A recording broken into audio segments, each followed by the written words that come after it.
السلام عليكم واهلا بكم في كورس جديد. الكورس التاني من سلسلة من الكورسات هنتكلم فيها عن الشبكات زي ما اتفقنا.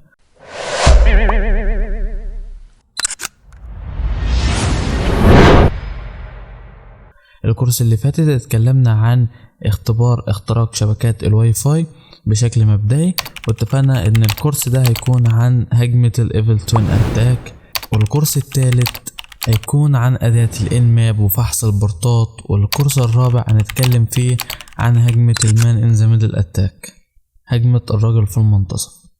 الكورس اللي معانا النهاردة بما اني قلت لك ان ده تاني كورس في السلسلة، اذا انت لازم تكون سامع اول كورس. الموضوع مترتب على بعضيه مش فهلوة، لا، في بعض الحاجات هذكرها هنا وهقول لك اني اتكلمت عنها في الكورس اللي فاتت. واولهم تعريف هجمة الايفل توين اتاك. معناها باللغة العربية هي التوأم الشرير، ولكن زي ما اتفقنا بلاش ان احنا نستخدم المصطلحات العربية او نستخدم ترجمة في المصطلحات البرمجية عشان الدنيا بتتعب. تمام.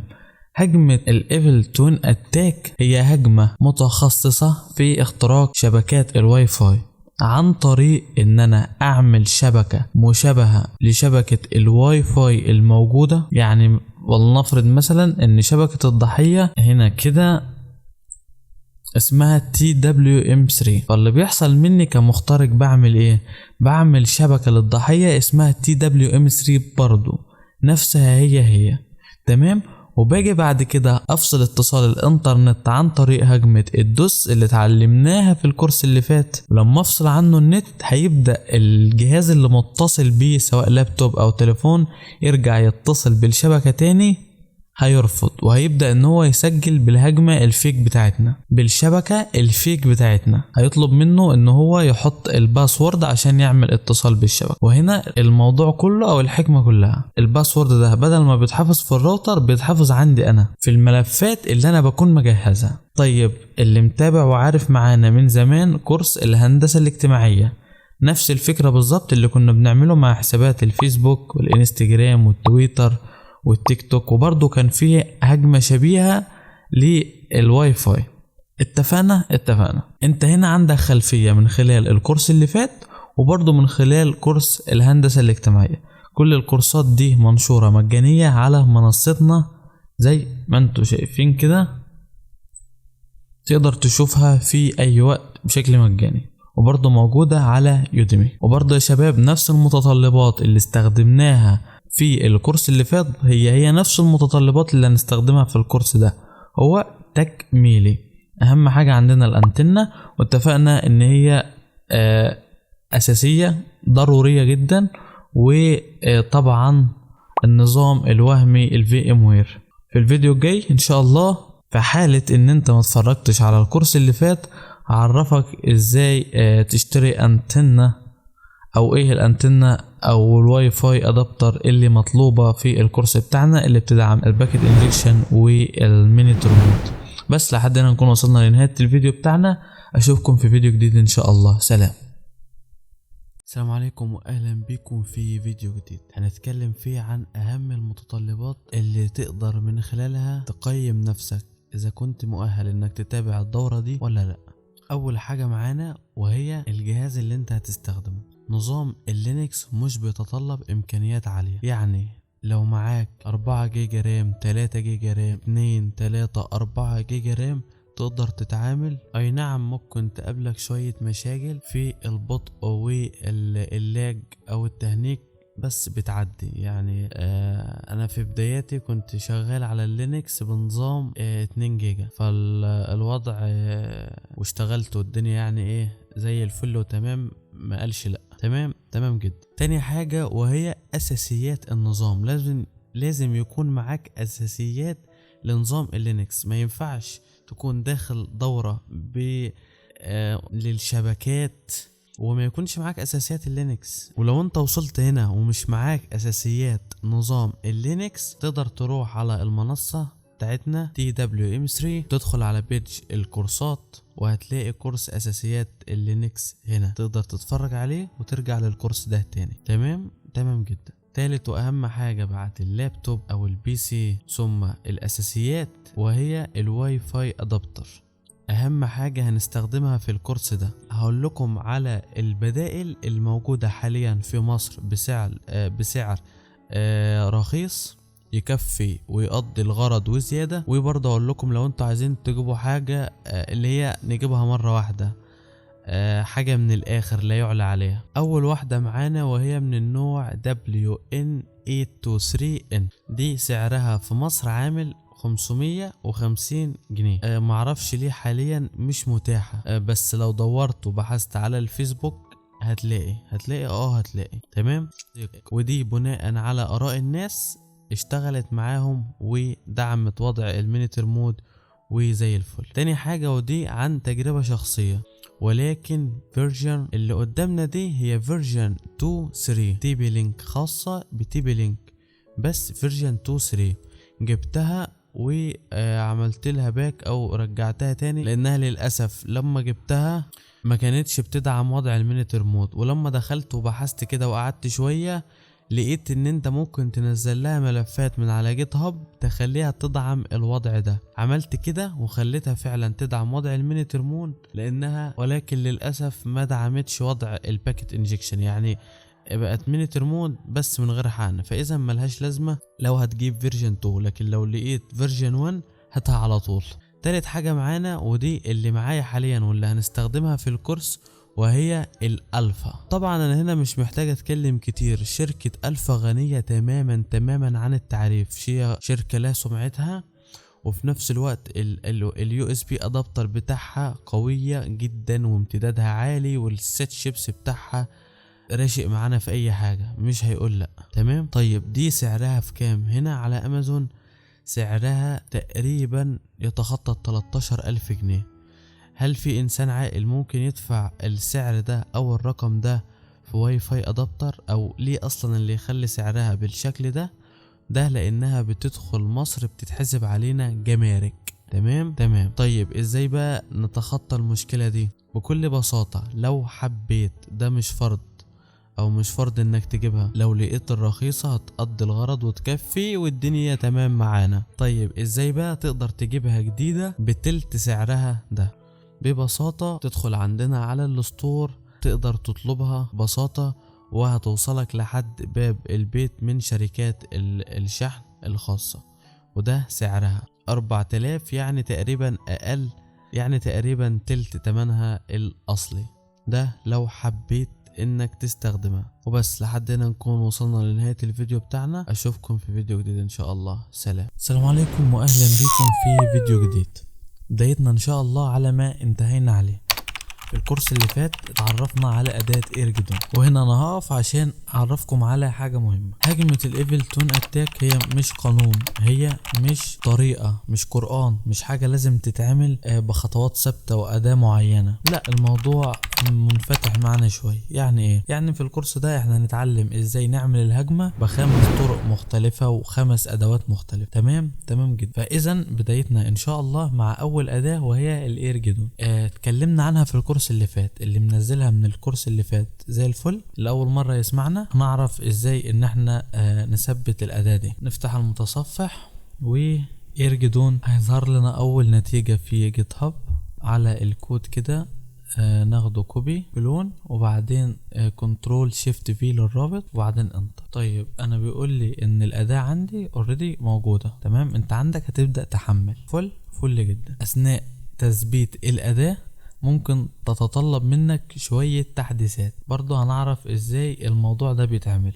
هنا في لو هي محتاجة اي حاجة تانية اثناء التحميل بيبقى طالب منك في الصفحة دي فل، لكن الاداة جاهزة الى حد ما. بعد ما الاداة تخلص معانا تحميل الاس هتلاقوها بالشكل ده، ايرجدون سي دي ايرجدون. الاس ده اسم الاداة، ملف الاداة معانا. فعشان نفتحها امتداده SH يبقى الباش زي ما عرفنا من الكورس اللي فات.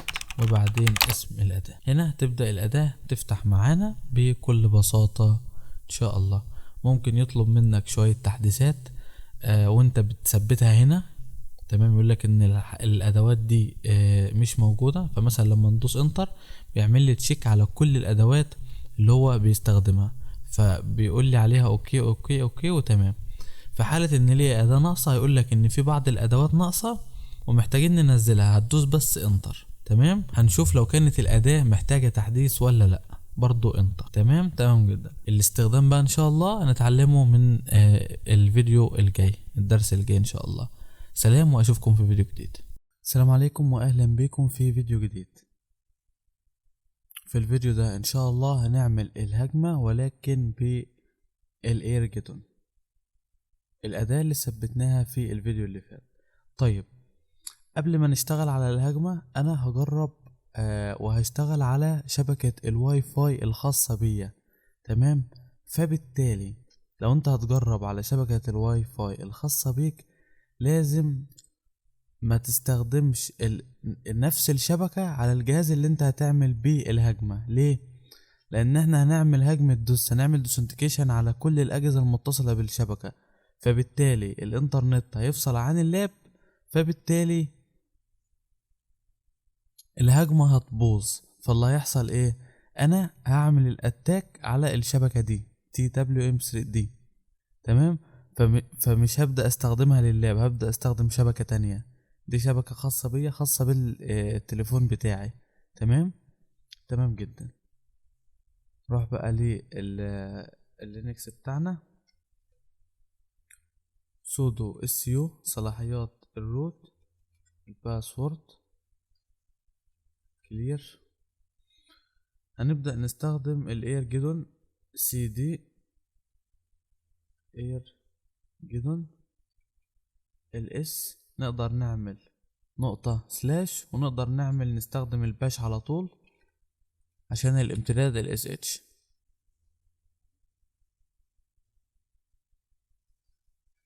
فتحت معانا الأداة زي ما احنا شايفين كده. اللي هيحصل بقى دلوقتي ان انا هعمل ايه؟ هندوس انتر كده، بيتأكد من كل الأدوات. انتر تاني، لو طالبة اي تحديث هيقول لي انها طالبة تحديث، وهندوس انتر وهيحدث. طيب يا شباب، اللي ظهر لي هنا هو الشيبسيت الخاص بالنفيديا او كارت الشاشة بتاعي. احنا محتاجين دلوقتي ان احنا نوصل الانتنة بتاعتنا اللي احنا هنستخدمها. اول ما هنحطها كده في اللاب كونكت، وبعدين TWM3. طيب انا بستخدم VMware عشان الحركة دي بالذات، عشان الحركة دي مخصوص. ليه؟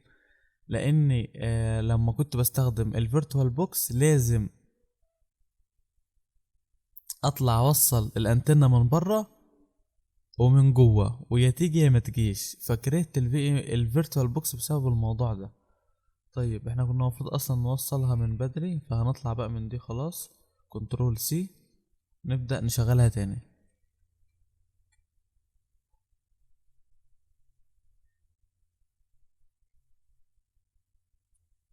انتر،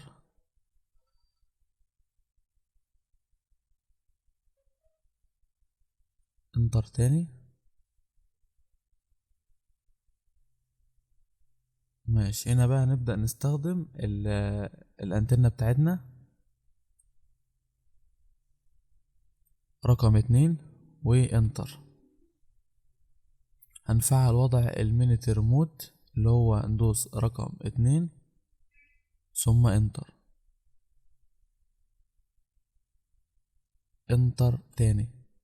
طيب احنا هنستخدم الايفل توين اتاك رقم 7 وانتر. ثم هنستخدم المينيت ريموت رقم 9، وضع المينيت ريموت، وبعدين انتر، وبعدين انتر. هنا بقى بيقول لنا ايه؟ بيقول لنا ان انت لما توقف او تلاقي الشبكة اللي انت عايز تعمل عليها اتاك هتدوس كنترول سي عشان تعمل ستوب، يعني ما تطلعش من الاكس ده. تمام، اللي هو الاكس ده. طيب هنا هو بيعمل عندنا فحص يا شباب، زي ما انتوا شايفين كده كل دي الاجهزة المتصلة TWM3 دي لها الشبكة او الهدف التارجت. تعالوا بقول لكم كده معلومة على الهامش. شايفين الداتا دي؟ انا عندي هنا الشبكة التارجت بتاعي 6 في الداتا، 6 أجهزة. فده وقت مناسب ان انا اعرف اعمل دوس للأجهزة دي، فبالتالي هعرف اسحب الهاند تشيك. لكن ما تجيش مثلا تجرب لي على شبكة زي دي، شايفين الشبكة دي مثلا الداتا بتاعتها 0، يعني ما فيش ولا شخص متصل بالشبكة اصلا، واجرب عليها والهاند تشيك مش هيتسحب. المهم دلوقتي احنا لقينا الشبكة التارجت بتاعتنا خلاص، فهنعمل كنترول سي من الكيبورد. الشبكة هي اللي احنا نعمل عليها التارجت، تمام. ودي الشبكة اللي انا متصل عليها باللاب، فاحنا هنعمل كده على رقم، هنبدأ نختار رقم 9 وبعدين انتر.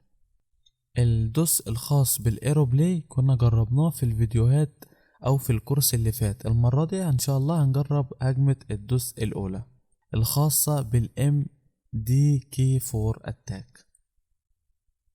رقم 1 وانتر. انتر تاني.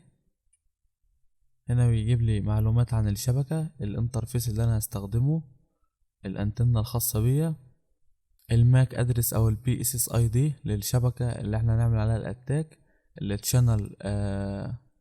التشانل بتاعها 1، اسم الشبكة، ونوع الدوسنتيكيشن زي ما انتوا شايفين اخترنا الام دي كي 4، والهاند تشيك لسه نون.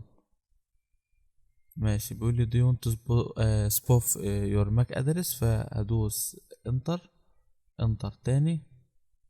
هنا بيقعد يطلب مني شوية حاجات، لما بدوس انتر انا مش بتخطاها، لا انا بخليه يستخدمها على الديفولت بتاعها، تمام. يعني حاجة مثلا زي دي بيقول لي طيب value second، اختار عدد الثواني اللي يعمل فيها دوس، تمام، من 10 لحد 100. الديفولت بتاعه 20، فانا لما ادوس كده انتر هو كده يشتغل لي على 20 عادي جدا. وبعدين انتر تانية. زي ما انتوا شايفين ملف الهاند تشيك اتسحب في ثانية. ليه بقى؟ لان الشبكة عليها ترافيك او داتا عالية جدا. لو كانت الداتا او الترافيك ده 0 فاحنا كأننا ما عملناش حاجة، فاهمين؟ او الهجمة مش هتيجي. هنا بيقول لنا ان ملف الهاند تشيك هيتحفظ في الروت. لو انا عايز اعمل له امتداد تاني مثلا هنا على الديسكتوب ابدا اكتب له امتداد الديسكتوب، ولكن احنا هندوس انتر ثم انتر تانية ثم انتر تالتة رابعة. طيب كده عمل لي سحب لي الهاند تشيك، واللي متبقي ده بيقول لي الصفحة اللي هتظهر للضحية. يعني مثلا فيه 6-7 أجهزة متصلين بشبكة الواي فاي بتاعتي، فلما نعمل لهم دوس ويبدأ يدوسوا على الاسم الشبكة التانية عشان يسجلوا، فهيقول لهم انكم لازم تسجلوا بالباسورد مرة تانية.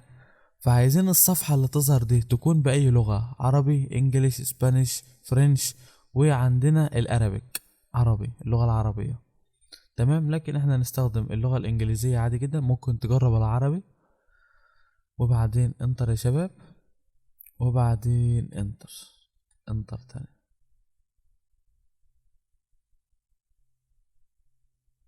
بدأ يعمل لي يشغل لي سيرفر اي بي دي اتش سي بي، هجمة الدوس، الكنترول او التيرمينال او الساينر اللي مستني الباسورد يتكتب فيه، اللي هو بيقارن لي الباسورد اللي هيتكتب بايه بقى؟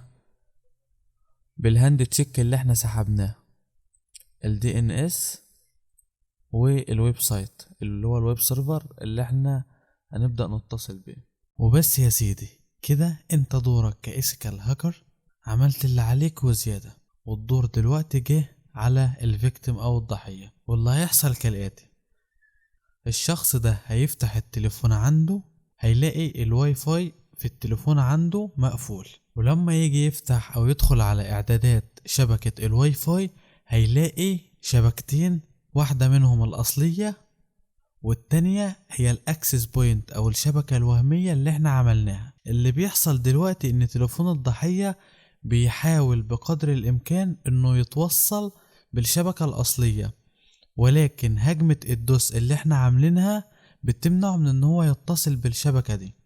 فهيبدأ الضحية ببساطة يدوس على الشبكة عشان يفتحها، واول ما يدوس على الشبكة او الاكسس بوينت هيبدأ يجيله رسالة ان الشبكة بتاعتك محتاجة لتسجيل دخول، وهتحوله على الصفحة دي. الصفحة دي احنا بنقدر نتحكم في محتواها ومحتوى اللغة بتاعها، وهنا بنقوله ان احنا محتاجين الباسورد عشان نتمكن من الدخول على شبكة الواي فاي. طيب سؤال مهم، حد يقول لي ما ممكن الشخص يكتب باسورد غلط؟ ببساطة طول ما هو بيكتب باسورد غلط طول ما الشبكة مش هتتصل معاه.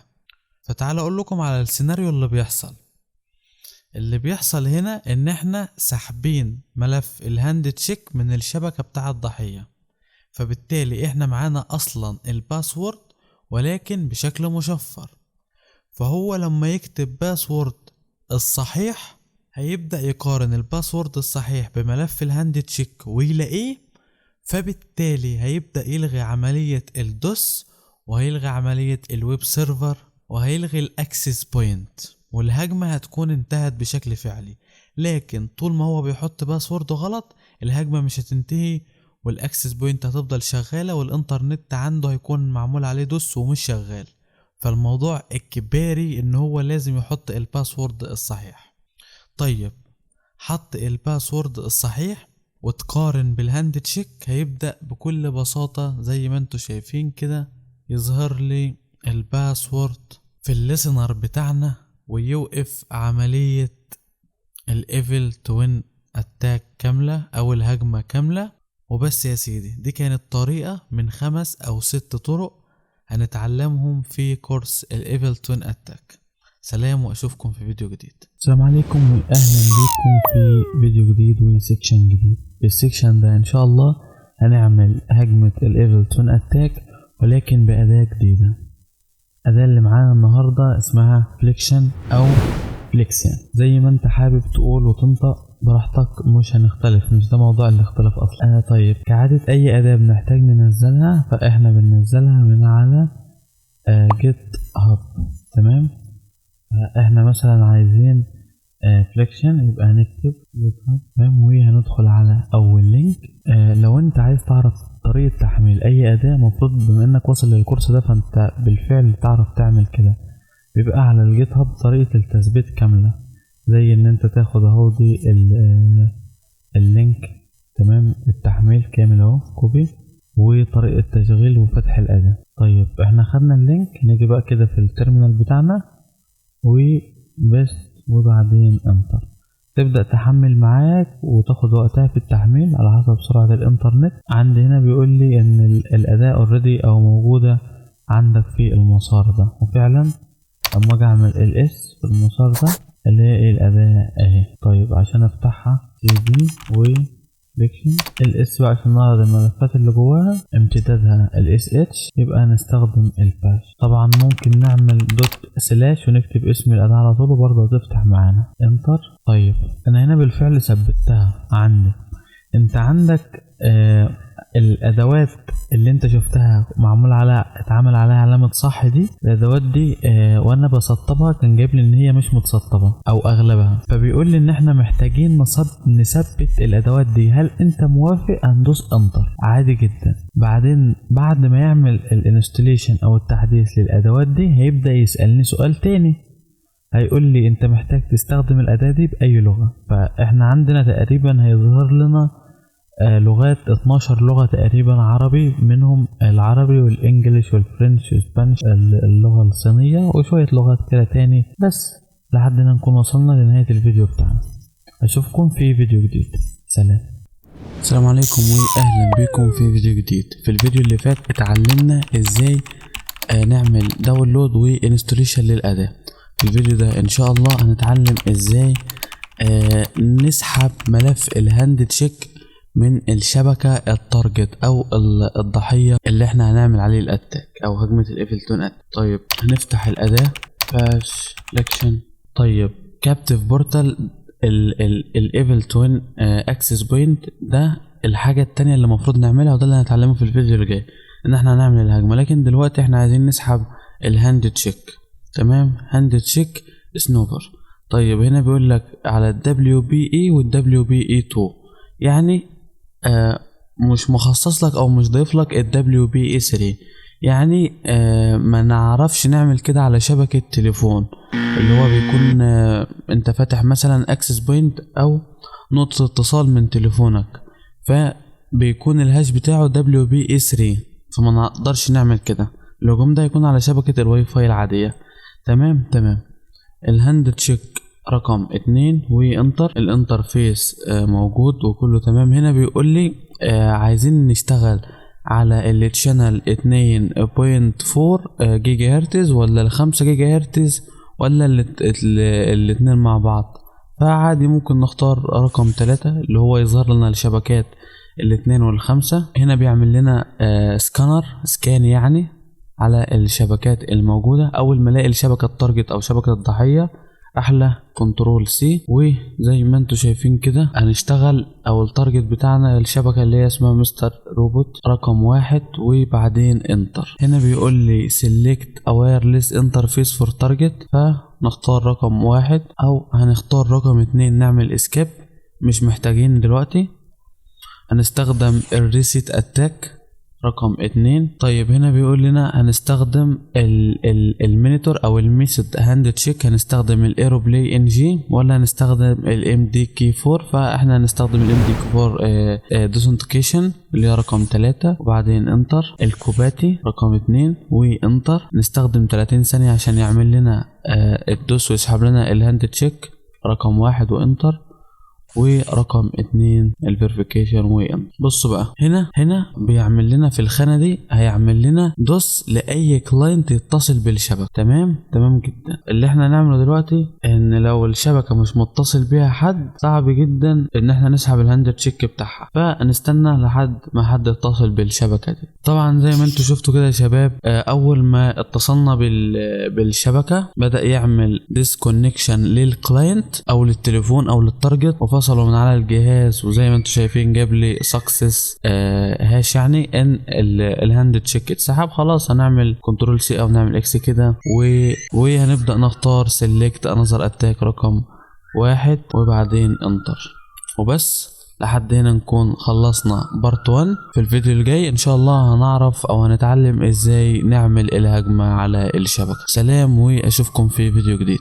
السلام عليكم واهلا بكم في فيديو جديد. ان شاء الله في الفيديو ده هنعمل الاكسس بوينت الوهمية. تمام جدا. هنعملها ازاي؟ واحدة كده ويلا بينا، ومحتاجين تركيز شويتين 3. طيب كليك يمين هنا كده على الديسكتوب، ده الديسكتوب، كليك يمين واوبن تيرمينال هير. طبعا احنا فتحنا الديسكتوب علشان يدينا مسار الديسكتوب يا شباب.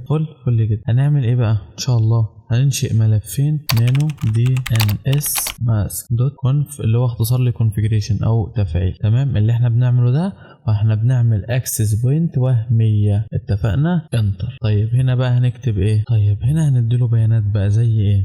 اول حاجة عندنا انترفيس اللي هو كارت الواي فاي الخاص بينا يساوي WLAN و0.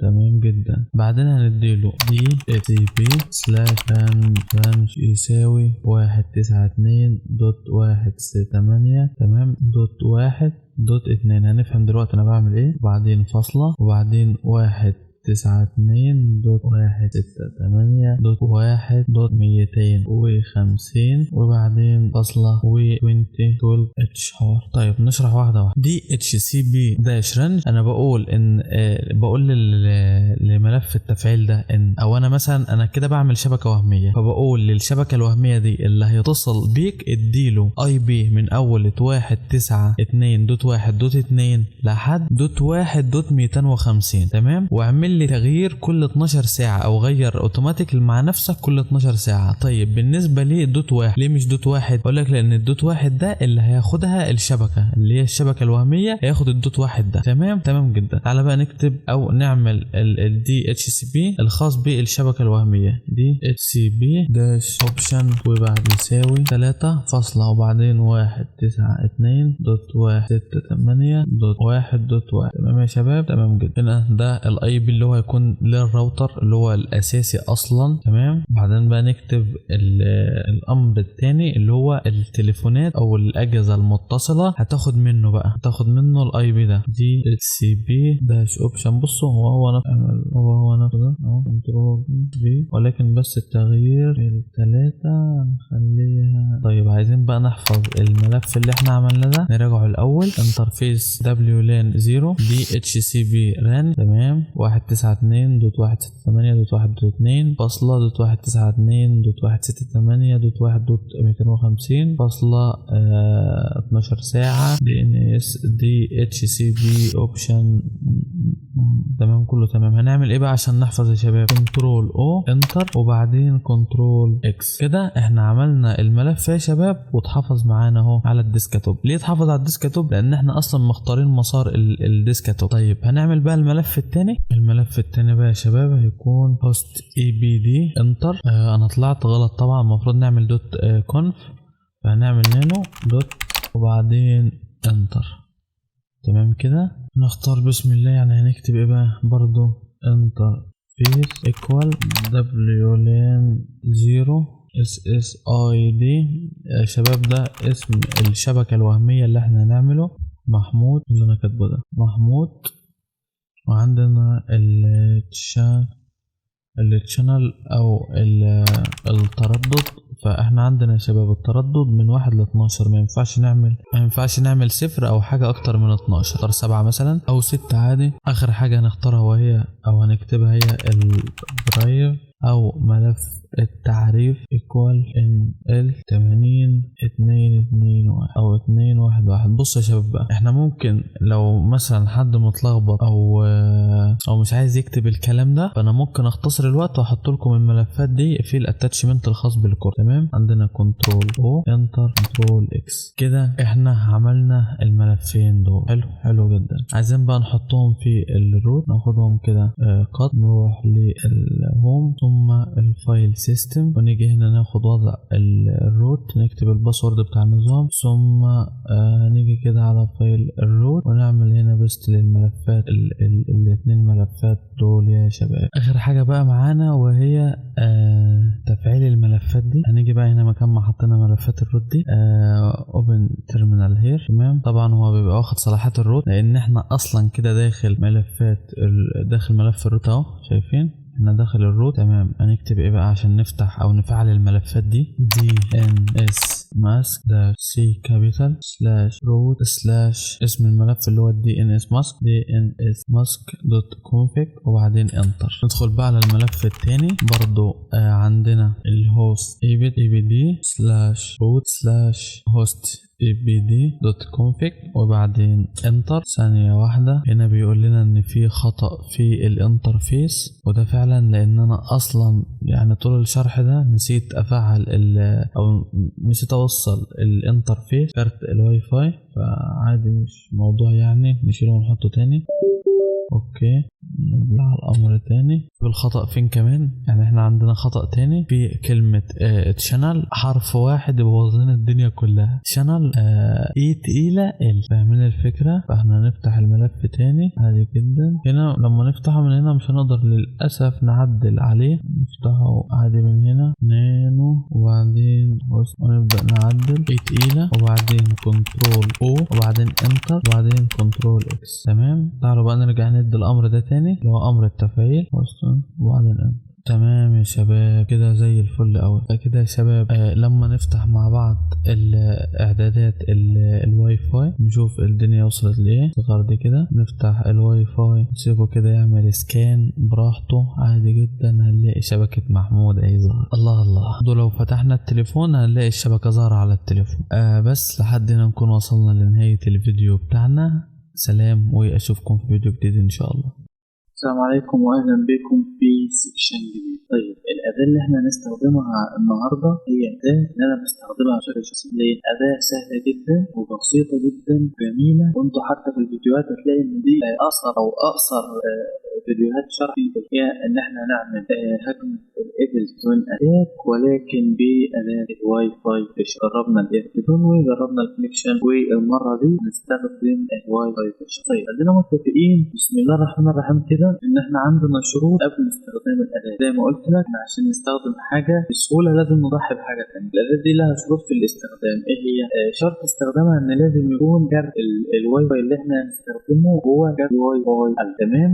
الكارت اوريدي اللي معايا هو ألف، وانا عارضه على الموقع او المنصه الخاصه بينا في الشوب لو حابين تشتروا. طيب لو انا معايا مثلا تي بي لينك فيرجن 1 او تي بي لينك اللي هي السي وعايز استخدم الشرح ده، لا مش ينفع للأداة. تمام. النهارده هنتعلم ان شاء الله نعمل انستول للأداة. طيب في برضه حاجه كنت عايز اتكلم عنها. انا كان عندي مشكله صراحه في الواي فاي. ايه هي المشكله؟ المشكله ببساطه ان انا كنت بسجل، انا بعمل اختراق مثلا على الشبكه، تمام، وليكن دي الشبكه. فاللي بيحصل ان انا لما اجي اعمل عليه هجمه الايفل تون اتاك فبيحصل ديسكونكت في هجمه الديسنتيكيشن، بيجي قافل الانترنت عندي انا كمان على اللابتوب وما بعرفش اعمل الهجمه. تمام. فجربت طريقه ثانيه ان انا افتح نقطه اتصال من التليفون لللابتوب بتاعي، بحيث ان انا لما اجي اعمل الهجمه ما تتقفلش من على اللاب، ولكن كنت بحتاج التليفون عشان اجرب عليه اتصل بالواي فاي ويعمل ديسكونكت. طيب انا لقيت حل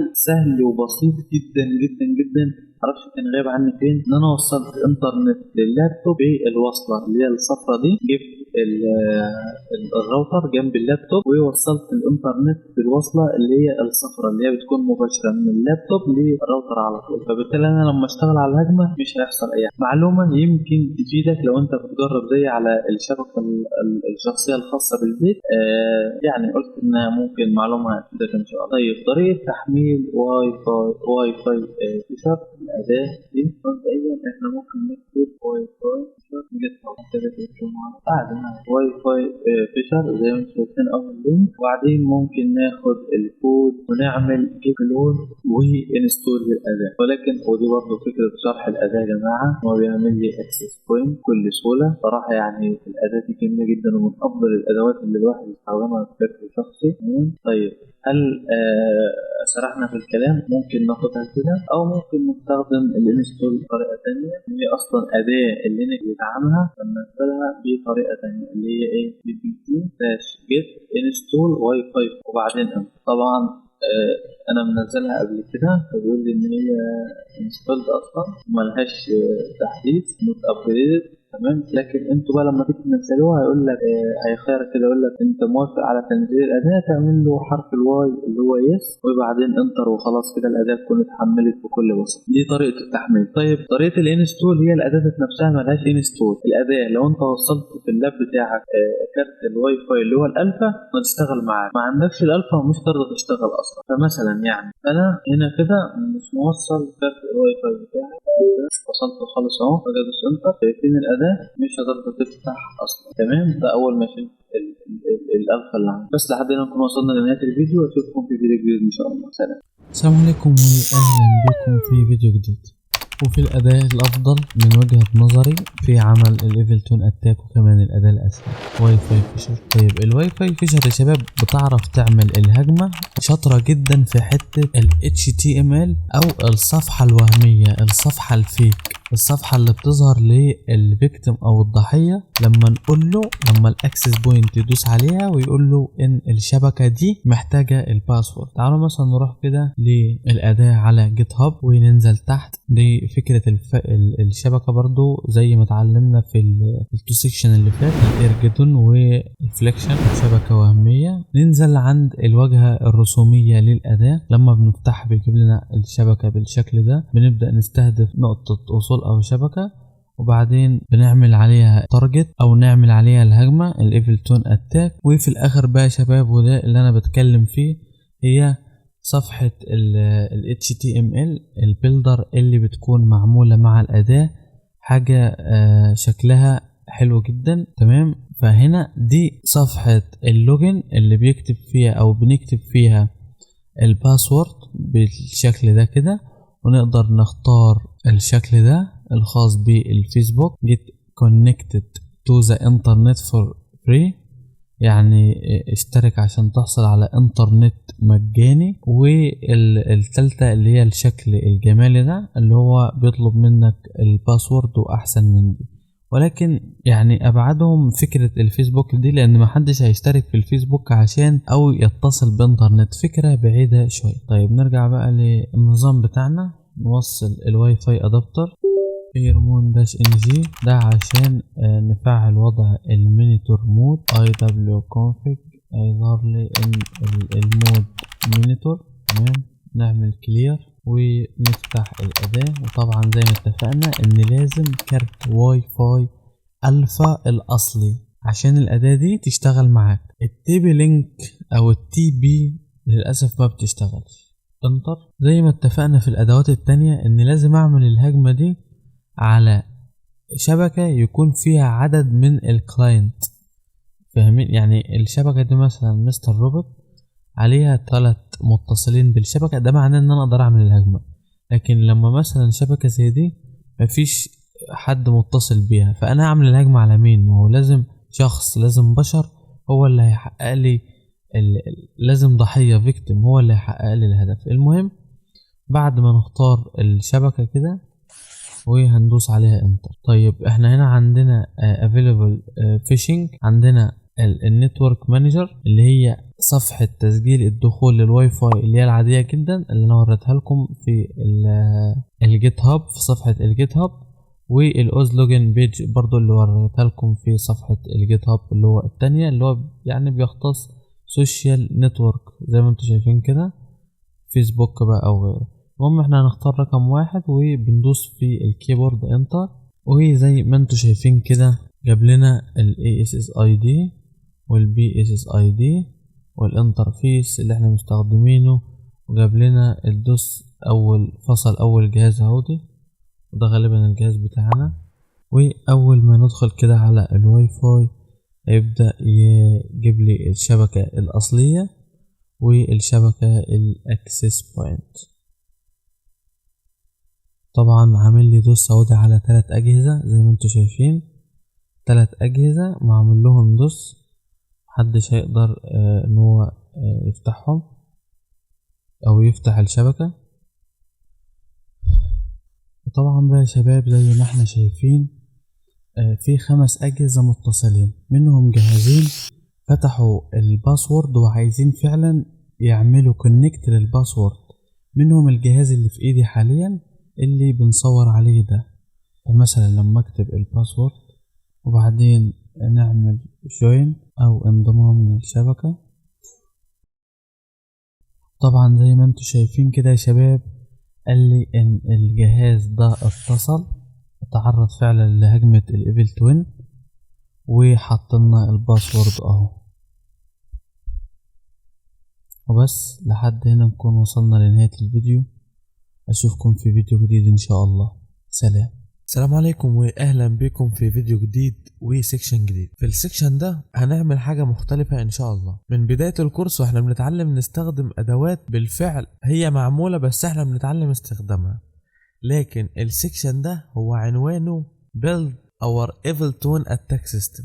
والله زي ما سمعت كده، اللي احنا هنعمله ان احنا هنبني سيستم Evil Twin Attack بالكامل. في السيكشن ده بقى احنا هنتعلم اول حاجة من السيستم ده، الا وهي الصفحات المزورة.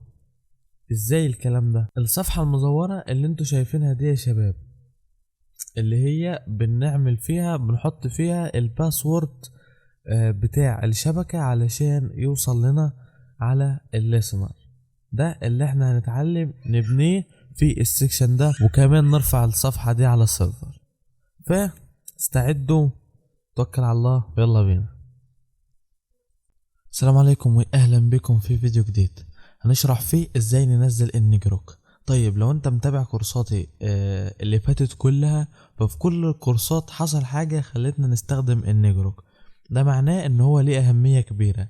ايه اهميته؟ ببساطة النجروك ده بيعمل لي بعرف اعمل بيه اختراق خارج الشبكة. لما اعمل لينك مزور او صفحة مزورة وعايز ارفعها على سيرفر، باخد اللينك ده وابعته لشخص خارج الشبكة، شخص انا في مصر وشخص مثلا في اليمن، في دبي، في السعودية، هيبدأ يفتح اللينك وتفتح عنده الصفحة اللي انا عاملها له. تمام؟ اذن الموضوع هنا مهم. مهم. ازاي بقى ننزل النجروك ده؟ صفحة النجروك الرابط بتاعه نجروك.com. هنبدأ نعمل حساب في الجيميل هنا. لكن يا شباب انا افضل ان انت تعمل الحساب الجيميل ده على التليفون وتبدأ تربطه هنا على الجيميل اللي هنا، لانك لو عملت حساب جيميل هنا دايركت يبدأ يطلب منك تأكيد لرقم التليفون وخصوصية وحاجات من دي، وده لانه نظام لينكس وده الطبيعي يعني. المهم يعني احنا دخلنا على النجروك، هنعمل ساين اب.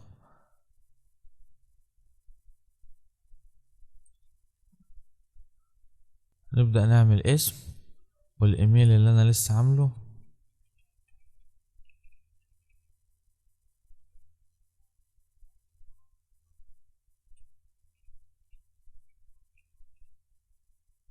تمام. وهنبدأ نحط باسورد. هنا بيقول لي ماشي اعمل لي ايه ده، افتكر اعمل لي باسورد قوي. نعمل احنا عملنا الباسورد I accept I am not a robot.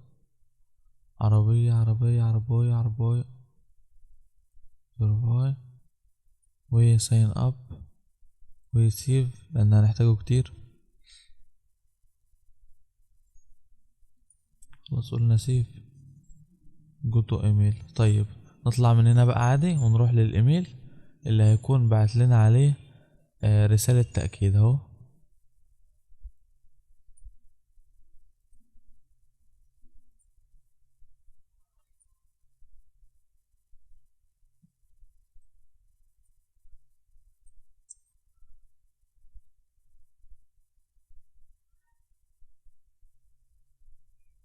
عادي devices انا بيقول لك يعني حاجات كده own network myself، حاجات روتينية كده. طيب اللهم صل وسلم. هنبدأ بقى ننزل الملف على اللينكس. احنا ممكن ننزله كنظام فايل، وهنا بيقول لك ان انت ممكن تنزله بسودو اي بي تي انستول بالامر ده على التيرمينال، ولكن انا انزله عادي اهو كملف فايل ونفك الضغط عنه، مش حوار يعني.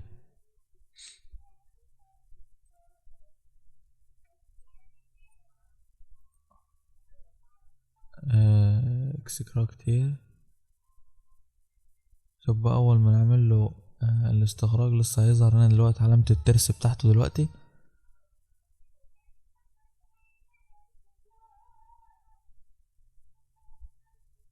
يلا يا حمادة، يلا يا حمادة، المغرب هيدن عايزين نفطر. اكسكراكتير اجين اهو ظهر اهو. بصوا بقى علامة الترس دي هنشدها كده على سطح المكتب. تمام. عشان بقى نحذف ده نحذفه عادي.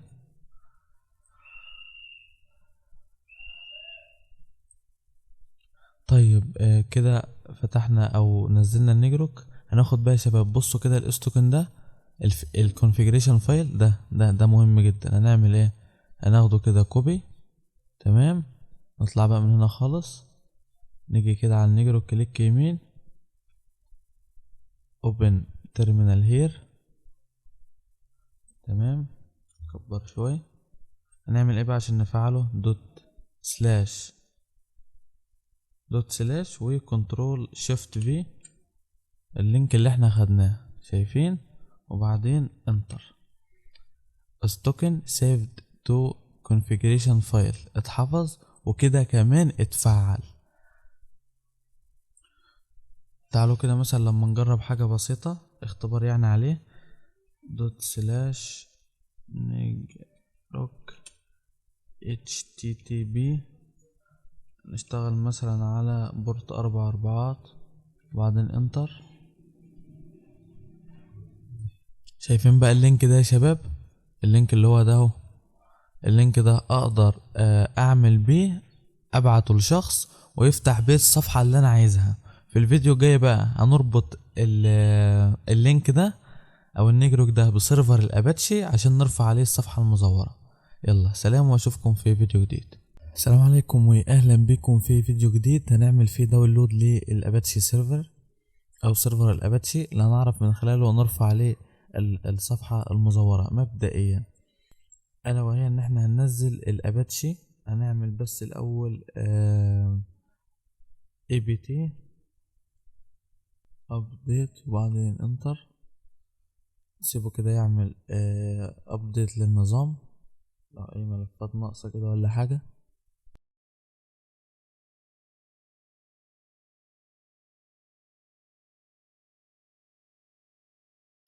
اول كده ما يخلص update هنبدأ بقى نعمل ايه apt install الاباتش بقى.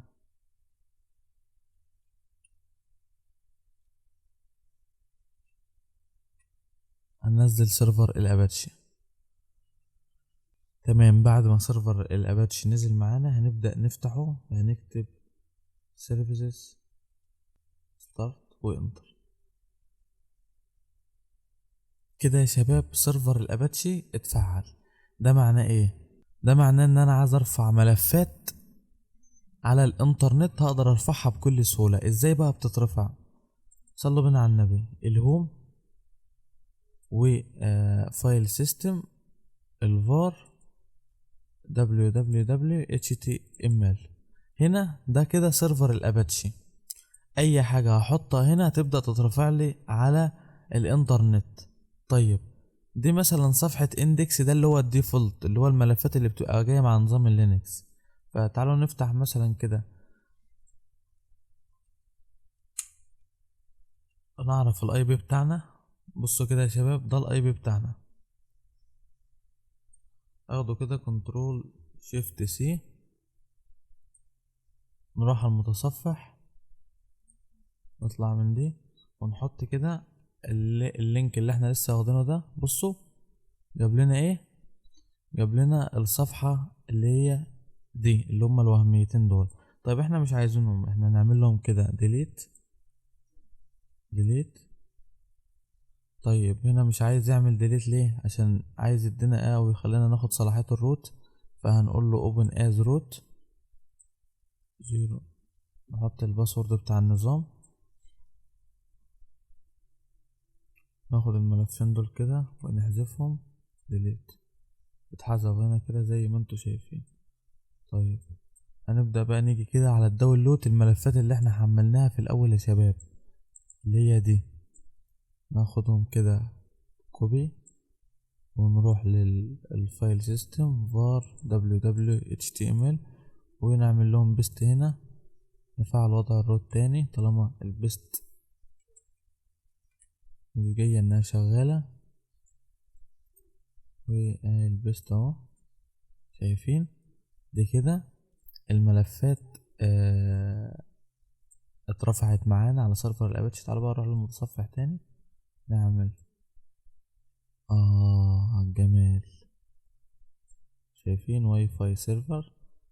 هنا بقى الباسورد. تعالوا بقى نزود ملف تاني عادي مش مشكلة.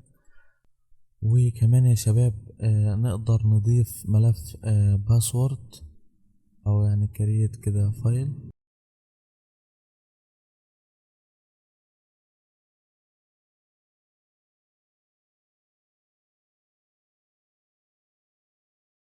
يعني بحيث ايه ان لما اجي على الموقع كده واكتب الباسورد هنا يبدأ يجيلي على ملف الفايل الباسورد دوت تكست ده.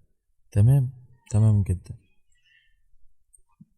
بس لحد هنا نكون وصلنا لنهاية الفيديو بتاعنا. اشوفكم في فيديو جديد ان شاء الله. سلام.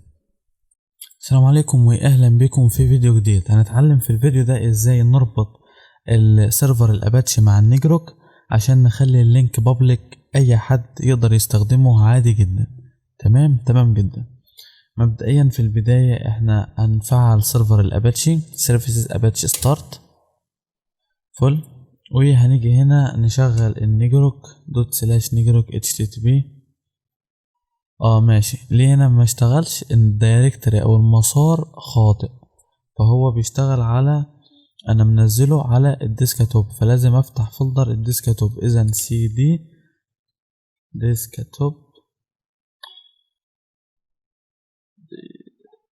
ديسكتوب وانتر. هنا بقى هنلاقي النجروك فنقدر نعمل دوت سلاش نجروك وانتر. تمام كده فتح لنا ايه اللينك اهو. ازاي بقى نربط الاتنين مع بعض باستخدام الامر ده بايثون 3-m http دوت سيرفر فاصلة وعلى نفس البورت اللي هو الاربع اربعات اللي احنا فاتحين بيه في النيكروك 1 2 3 4 وبس يا سيدي. كده احنا فاتحين على بورت الاربع اربعات. يعني لما ناخد اللينك ده كده كوبي لينك ادرس ونروح على المتصفح بيست اند جو. طبعا في هنا ميزتين، حاجة حلوة وحاجة وحشة. قصدي الحاجة الحلوة ان الموقع HTTPS يعني مش هيجيب له انه خطر. تاني حاجة ودي الوحشة ان النيجروك ده مجاني، فبيبدأ يعني جايبين كده بيحذر الفيكتيم او الضحية ان الصفحة دي احتمال يكون ما تحطش فيها معلومات مهمة. احتمال تكون مثلا صفحة هاكر اهو بيقول له هودي بي كارفل، كن حريص يعني ما تحطش بياناتك بيرسونال، بياناتك الشخصية information or password phone number credit card. تمام فيزيت كارد. طيب هنا بقى بدأ ان هو عامل لنا ابلود على الملفات كاملة اللي هي الخاصة بنظام اللينكس عندنا كامل. تمام. الفكرة بقى هنا يا شباب ان احنا داخل المسار ده نقدر نحط اي حاجة، سواء صفحة او سواء حتى تطبيق. فمثلا لما نيجي على الداونلود كده، فالداونلود فيه تطبيق النيجروك اللي هو زي ده كده. تمام. عارفين لما ناخد مثلا اللينك كده واوبن لينك نيو تاب، عارفين اللي هيحصل؟ هيعمل لي داونلود تلقائي، التطبيق هيتحمل تلقائي. ودي نفس الفكرة اللي شرحناها في كورس اختراق الاندرويد، ان احنا نقدر نعمل داونلود للتطبيق بالطريقة دي او عن الشكل ده. اللينك مش بيودينا للصفحة دي، لا بيودينا للداونلود التلقائي. تمام جدا. تعالوا بقى نشرح اخر حاجة معانا يا شباب. طيب الهجمة دي اصلا بتتم ازاي او عن طريق ايه؟ عايزين نمسح اللي احنا عملناه ده. ماشي بصوا، ده اليوزر او المستخدم، جهاز المستخدم. اللي بيحصل ان احنا بنبني له صفحة اللي هي بال HTML. تمام. نفس الصفحة اللي هي ال PHP اللي كان معاها اللوجو. وده اللي في الفيديو الجاي ان شاء الله هنتعلم ازاي نبني الصفحة دي. ودي بتتطلب مهارة ان انت يكون معاك كورس ال HTML وال CSS اللي احنا شارحينهم برضو على المنصة. لكن في حالة ان انت مش معاك كورس ال HTML او مالكش قوي في لغات البرمجة، تبدأ او تقدر ان انت تاخد الكود على طول او الملفات جاهزة على طول. اللي بيحصل ان اليوزر ده عملنا له صفحة، فاحنا بنعمل اكسس بوينت شبكة وهمية، وبنبدأ من خلال الشبكة الوهمية دي لما يدوس عليها يفتح له صفحة ال HTML اللي احنا عملناها او لسه هنعملها. والبيانات اللي بتتحط في صفحة ال HTML او الليبل الخاص بالباسورد بيبدأ يجيلنا على صفحة ال PHP سكريبت اللي هي اسمها ويب سيرفر. وزي ما قلنا لكم نقدر نحفظها على ملف او الباسورد دوت تكست. دي فكرة الخطة اللي احنا عايزين نعملها. لحد هنا نكون وصلنا لنهاية الفيديو بتاعنا. اشوفكم في فيديو جديد ان شاء الله. سلام. السلام عليكم واهلا بكم في فيديو جديد. في السكشن ده ان شاء الله نشرح ازاي ننزل DHCP و DNS. طبعا اللي معاه اساسيات الشبكات او واخد كورس اساسيات الشبكات سواء من على يوتيوب او من على يوديمي هيفهم انا بقول ايه. تمام. لكن اللي مش واخد كورس اساسيات انا هحاول في 3-4 كلمات اشرح له اللي احنا هنعمله عشان ما يعملوش لمجرد كوبي بيست. لا، الموضوع اعمق من كده شويه. تمام. احنا هننزل حاجة زي ما قلنا اسمها DNS و DHCP. دول وظيفتهم ايه؟ صلى على النبي اللهم صل وسلم وبارك. ده ال PHP سكريبت اللي احنا عملناه السكشن اللي فات. تمام، وانا قلت لكم ان هو بياخد الباسورد او الاتصال من اليوزر يكتب البيانات بتاعته هنا، وتبدأ تجيلنا على طول على الباسورد والتكست. صح، ولكن في حاجة انا ما شرحتهاش، في حاجة بين النقطتين دول، يعني بين المستخدم اليوزر وبين الصفحة الفيك اللي احنا عملناها، في حاجة اسمها access point وفي حاجة اسمها DNS سيرفر، وده غير سيرفر الاباتشي خالص، لان سيرفر الاباتشي احنا مجرد سيرفر الاباتشي ده بنرفع عليه PHP سكريبت اللي احنا عملناه في الفيديو اللي فات. ده حاجة وده حاجة. عندنا حاجة اسمها DNS سيرفر وعندنا حاجة اسمها access point. ده اللي احنا هنعمله ان شاء الله في السكشن ده، هي الاكسس بوينت والDNS. طيب لو عايز تفهم الموضوع بتعمق قوي، هسيب لكم لينكات في الوصف للفيديوهين دول، شرح للDNS او الدومين نيم سيستم وشرح للDHCP. تمام، ده لو انت مثلا ما معكش اساسيات الشبكات اتفرج على الفيديوهين دول عشان تفهم احنا هنعمل ايه، يعني ما يكونش الموضوع معاك كوبي وبست. اتفقنا. يلا لحد هنا نكون وصلنا لنهاية الفيديو ده، واشوفكم في الفيديو الجاي ان شاء الله واحنا بنعمل عملية الداونلود والانستليشن. السلام عليكم واهلا بكم في فيديو جديد. هننزل في DNS باذن الله. نروح للنظام لينكس. طيب اول حاجه بسم الله apt install -get install، يبقى دي host apt بعدين انتر. تمام كده بكل سهوله وبساطه اتثبت معانا. بيقول لي اوريدي ان هو موجود عندي بالفعل، بس انا مش فاكر ان انا نزلته قبل كده على النسخه دي، لان النسخه اللي انا بشرح عليها دي جديده، فغالبا كده بتنزل مع اللينكس. تمام، تاني حاجه ان شاء الله ننزلها ونعمل لها تثبيت DNS وانتر. سيبه كده ياخد راحته عادي يحمل يا شباب. يعني النت عندي هنا عندي بطيء، مش عارف ليه كده. السلام عليكم واهلا بكم في فيديو جديد. ان شاء الله في الفيديو ده هنعمل الاكسس بوينت الوهميه.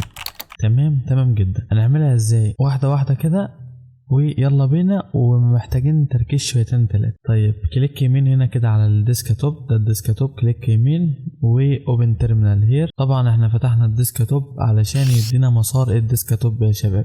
فل جدا. هنعمل ايه بقى ان شاء الله؟ هننشئ ملفين nano DNS mask.conf اللي هو اختصار لconfiguration او تفعيل. تمام، اللي احنا بنعمله ده واحنا بنعمل access point وهمية. اتفقنا. انتر. طيب هنا بقى هنكتب ايه؟ طيب هنا هنديله بيانات بقى زي ايه؟ اول حاجة عندنا انترفيس اللي هو كارت الواي فاي الخاص بينا يساوي WLAN و0. تمام جدا. بعدين هنديله DHCP/branch يساوي 192.168 تمام .1.2. هنفهم دلوقتي انا بعمل ايه. وبعدين فاصلة، وبعدين 192.168.1.250 وبعدين فاصلة و2012. طيب نشرح واحدة. DHCP داش رانج، انا بقول ان بقول لملف التفعيل ده ان، او انا مثلا انا كده بعمل شبكة وهمية، فبقول للشبكة الوهمية دي اللي هيتصل بيك اديله IP من اول 192.1.2 لحد .1.250. تمام، واعمل لي تغيير كل 12 ساعة او غير اوتوماتيك مع نفسك كل 12 ساعة. طيب بالنسبة لي .1 ليه مش .1؟ اقول لك لان .1 ده اللي هياخدها الشبكة اللي هي الشبكة الوهمية، هياخد .1 ده. تمام جدا. تعالى بقى نكتب او نعمل ال DHCP الخاص بالشبكة الوهمية. DHCP داش اوبشن وبعد يساوي 3 فاصلة وبعدين 192.168.1.1. تمام يا شباب. تمام جدا. هنا ده الاي بي اللي هو هيكون للراوتر اللي هو الاساسي اصلا. تمام، بعدين بقى نكتب الامر الثاني اللي هو التليفونات او الاجهزه المتصله هتاخد منه الاي بي ده. DHCP داش اوبشن. بصوا هو نفسه ده اهو كنترول في، ولكن بس التغيير الثلاثه نخليها. طيب عايزين بقى نحفظ الملف اللي احنا عملناه ده، نراجعه الاول. انترفيس WLAN 0 DHCP RAN. تمام، 192.168.1.2 فاصلة .192.168.1.250 فاصلة 12 ساعة DHCP اوبشن تمام كله تمام. هنعمل ايه بقى عشان نحفظ يا شباب؟ كنترول او انتر وبعدين كنترول اكس. كده احنا عملنا الملف يا شباب واتحفظ معانا اهو على الديسكتوب. ليه اتحفظ على الديسكتوب؟ لان احنا اصلا مختارين مسار الديسكتوب. طيب هنعمل بقى الملف التاني. الملف التاني بقى يا شباب هيكون host ebd انتر. انا طلعت غلط طبعا، المفروض نعمل دوت conf، فهنعمل نانو دوت وبعدين انتر. تمام كده. نختار بسم الله، يعني هنكتب ايه بقى برضو انتر فيس ايكوال wlan 0 SSID. شباب ده اسم الشبكة الوهمية اللي احنا هنعمله. محمود اللي انا كاتبه ده محمود. وعندنا التشانل او التردد. فاحنا عندنا يا شباب التردد من 1 ل 12. ما ينفعش نعمل 0 او حاجة اكتر من 12. اختار 7 مثلا او 6 عادي. اخر حاجة هنختارها وهي او هنكتبها هي الدرايف او ملف التعريف equal NL 80 او 211. بص يا شباب بقى، احنا ممكن لو مثلا حد متلخبط او مش عايز يكتب الكلام ده، فانا ممكن اختصر الوقت واحط لكم الملفات دي في الاتاتشمنت الخاص بالكورس. تمام. عندنا كنترول او انتر كنترول اكس. كده احنا عملنا الملفين دول. حلو جدا. عايزين بقى نحطهم في الروت. ناخدهم كده قط، نروح للهوم ثم الفايل سيستم، ونيجي هنا ناخد وضع الروت، نكتب الباسورد بتاع النظام، ثم نيجي كده على فايل الروت ونعمل هنا بست للملفات الاثنين ملفات دول يا شباب. اخر حاجة بقى معانا وهي تفعيل الملفات دي. هنيجي بقى هنا مكان ما حطينا ملفات الروت دي اوبن تيرمينال هير. تمام. طبعا هو بيبقى واخد صلاحيات الروت لان احنا اصلا كده داخل ملف الروت اهو. شايفين احنا داخل الروت. تمام. هنكتب ايه بقى عشان نفتح او نفعل الملفات دي؟ dns mask -c capital /root/ اسم الملف اللي هو dns mask.config وبعدين انتر. ندخل بقى على الملف التاني برضو. عندنا الهوست ebd /root/host ebd.config وبعدين انتر. ثانية واحدة، هنا بيقول لنا ان في خطأ في الانترفيس، وده فعلا لان انا اصلا يعني طول الشرح ده نسيت افعل او نسيت اوصل الانترفيس كارت الواي فاي. فعادي مش موضوع يعني، نشيله ونحطه تاني. اوكي. نرجع على الامر تاني. بالخطأ فين كمان؟ يعني احنا عندنا خطأ تاني في كلمة تشانل. حرف واحد يبوظ لنا الدنيا كلها. تشانل اي تقيلة ال. فاهمين الفكرة؟ فاحنا نفتح الملف تاني عادي جدا. هنا لما نفتحه من هنا مش هنقدر للأسف نعدل عليه. نفتحه عادي من هنا نانو وبعدين ونبدأ نعدل. اي تقيلة وبعدين كنترول او وبعدين انتر وبعدين كنترول اكس. تمام. تعالوا بقى نرجع ندي الامر ده تاني اللي هو امر التفعيل وبعدين انتر. تمام يا شباب كده زي الفل قوي. كده يا شباب لما نفتح مع بعض الاعدادات الواي فاي نشوف الدنيا وصلت لايه. صغر دي كده، نفتح الواي فاي نسيبه كده يعمل سكان براحته عادي جدا. هنلاقي شبكة محمود اهي ظهر. الله لو فتحنا التليفون هنلاقي الشبكة ظاهرة على التليفون. بس لحد هنا نكون وصلنا لنهاية الفيديو بتاعنا. سلام واشوفكم في فيديو جديد ان شاء الله. السلام عليكم. جزء نسيت اقوله في الفيديو اللي فات الا وهو فصل الشبكه والاكسس بوينت الوهميه دي. فمثلا لما ندخل على الواي فاي كده ويعمل اسكان يبدا يجيب لنا الشبكه اهي. شايفين الشبكه لسه موجوده. طيب هنقفلها ازاي؟ ببساطه بكنترول سي. تمام. كلير. بس كده هتكون الملفات اتقفلت. ثانيه بس نسيبه يعمل اسكان كده. هو كده لسه حافظ الاسكان او اخر اسكان. نجرب تاني كده. انا سبته كده حوالي 10 ثواني وفعلا الشبكة اختفت زي ما انتم شايفين كده. بس لحد هنا نكون وصلنا لنهاية الفيديو بتاعنا. سلام واشوفكم في فيديو جديد ان شاء الله. السلام عليكم واهلا بكم في فيديو جديد. وسؤال مهم: هل انا اقدر اخترق جهاز متصل بشبكة الواي فاي؟ في الطبيعي كاختراق فعلي لا، ولكن عندنا هجمة اسمها man in the middle attack، ودي مش بتعمل اختراق فعلي لا، انت بتراقب النشاط الخاص بالمستخدم المتصل بشبكة الواي فاي بتاعك. يعني انت اخترقت شبكة واي فاي ما، فتقدر تشوف كل شخص بيتصفح ايه والمواقع اللي دخلها والباسوردات واليوزر نيم المتصلة بالمواقع دي.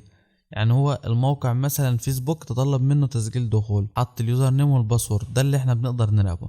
طيب لكن النهاردة بقى وفي الكورس بتاعنا ان شاء الله الخاص بالايفل تون اتاك عملنا حاجة مختلفة، وهي الاختراق الكامل والتحكم في التليفون بالكامل من خلال شبكة الواي فاي. تعالوا اشرح لكم الفكرة ازاي. ببساطة يا شباب، احنا شارحين في الكورس وده الطبيعي جدا هجمة الايفل تون اتاك، ودي خاصة بايه. تعالوا كده نشرح واحدة واحدة. اكتب بس الصوت ده. انا دلوقتي دي الشبكة الاصلية الخاص بالفيكتيم او الضحية، ودي شبكة اكسس بوينت وهمية انا عاملها للضحية اصلا علشان لما يدوس عليها ويتصل بيها. طبعا دي الاولى، الشبكة الاولى دي احنا عملنا لها ديسكونكت، يعني مش هيقدر يتصل بيها نهائيا. تمام، هيجيب له تسجيل، هيتطلب تسجيل دخول. طيب دلوقتي هو جه اتصل بالشبكة الخاصة بينا، حلو جدا، فجاب له دي ان هي بتتطلب تسجيل دخول، برضو حلو. انا اللي احنا شرحناه بقى في الكورس والادوات اللي احنا اتعلمناها ان احنا ايه، لما يكتب هو الباسورد الخاص بشبكة الواي فاي ده يوصل لنا، ده الطبيعي واي حد بيشرحه في اي كورس. لكن اللي مش طبيعي بقى ان احنا نقدر نتحكم في الصفحة دي بالكامل. فمثلا نقدر نخليه بدل ما يكتب باسورد الواي فاي نقدر نخليه نقول له ان موقع مثلا شركة وي بتتطلب تسجيل الدخول، اللي بتتطلب تسجيل دخول، فيكتب اليوزر نيم والباسورد الخاص بالجيميل، او ممكن اجيبها له على شكل صفحة فيسبوك، او ممكن اجيبها له على مثلا اي صفحة انستجرام تويتر. ده كله برضه طبيعي، ويمكن شرحنا حاجات مشابهة في كورس الفيشنج. ايه بقى اللي مش طبيعي؟ اللي مش طبيعي ان انا اخليه ينزل تطبيق، ينزل تطبيق، ومن خلال التطبيق ده نقدر نتحكم في التليفون. طيب احنا شرحنا فيديو فات عن طريقة التحكم في التليفون ده في كورس الرات، هبقى اعمل لكم منشن على الفيديو ده في التعليقات ان شاء الله. طيب انا هنا زي ما قلت لكم اقدر اعمل صفحة فيك. اللي انا بقى عايز اعمله او اللي احنا نعمله ان شاء الله في الكورس ده باستخدام اداة البيف، ان احنا الصفحة دي يقول له ان التطبيق الخاص بشركة وي عشان في مشاكل عندك في شبكة الواي فاي ومحتاج تنزل او تحدث تطبيق الخاص بشركة وي. ولما ينزل التطبيق هنكون احنا عاملين له انجكشن، البايلوت ده عاملين له انجكشن تطبيق في البايلوت، ونبدأ نتحكم في التليفون. تمام. ازاي الكلام ده؟ عن طريق استخدام اداة اسمها بيف. اداة بيف دي يا جماعة قوية جدا. فمثلا ده الضحية الفيكتيم لما دخل على الرابط اللي احنا اتكلمنا عليه من شوية ودخل على صفحة جوجل، حوله على صفحة جوجل. من ضمن الحاجات اللي انا اقدر اعملها له اشهر حاجتين، هو السوشيال انجينير، ان انا الصفحة اللي بتظهر له حط شبكة الواي فاي دي، لا انا اقدر مثلا اقول له حط لي حاجة زي كده اللي هو اليوزر نيم والباسورد الخاص بالجيميل، الفيسبوك، اي حاجة انت ممكن تقدر تعملها. الجديد بقى ان انا ممكن اعمل له اكسبلويت ده ان انا احط له تطبيق واخليه يعمل له تحديث او تنزيل، واول ما التحديث او التنزيل ده يتم نقدر احنا نتحكم في التليفون بشكل كامل. الكلام اللي احنا بنقوله ده هو كلام واقعي، وان شاء الله هنعمله في التحديث القادم، التحديث الجاي. الكورس ان شاء الله تم نشره وهيتم الاعلان عنه النهاردة باذن الله. لحد هنا نكون وصلنا لنهاية الفيديو، اشوفكم في فيديو جديد. السلام عليكم واهلا بكم في فيديو اخير. اولا انا عايز احييك يا بطل على وصولك للجزء ده من الكورس وان انت خلصت الكورس. الحاجة التانية اللي جاي اقولها لك هو ان تقييمك بيفرق معانا، وان سواء استفدت فعلا من الكورس او ما استفدتش او في اي غلطة او حاجة ما عجبتكش في الكورس، رأيك يهمنا. ليه؟ لان لما تدينا رأيك سواء بالايجابي هيفيدنا سواء بالسلب والله هيفيدنا، لان انت لما تدينا رأيك في حاجة ما عجبتكش، والله الحاجة دي ما عجبتنيش، فساعتها احنا هنعدل او هنطور فيها. اذا في كلتا الحالتين احنا المستفيدين. برأيك الحلو يا جميل. ازاي بقى تقيمنا؟ اما المنصة الخاصة بينا اولا، وده تقدر تقيمنا عن طريق ان انت تدخل على الكورس عادي، تنزل على اخر حاجة بعد المحتوى و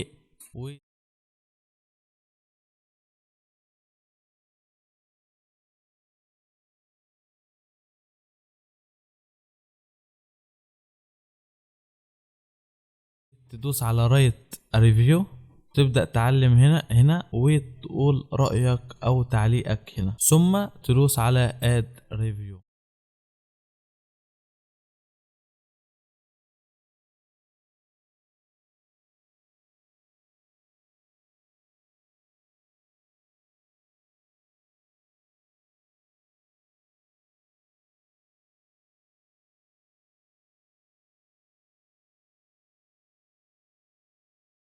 تعليقك بيوصلنا وبنستفاد والله. طيب في حالة ان انت بتتفرج على الكورس ده على منصة يوديمي، فانت بعد ما تخلص الكورس بيبدأ يجيلك الرسالة دي في اخر فيديو، وبيقول لك قيمنا او ترسل التقييم.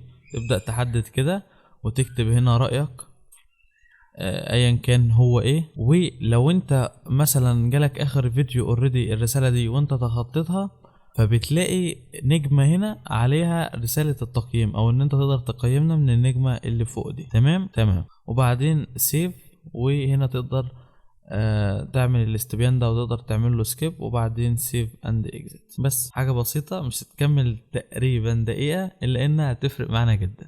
سلام، واشوفكم في كورس جديد.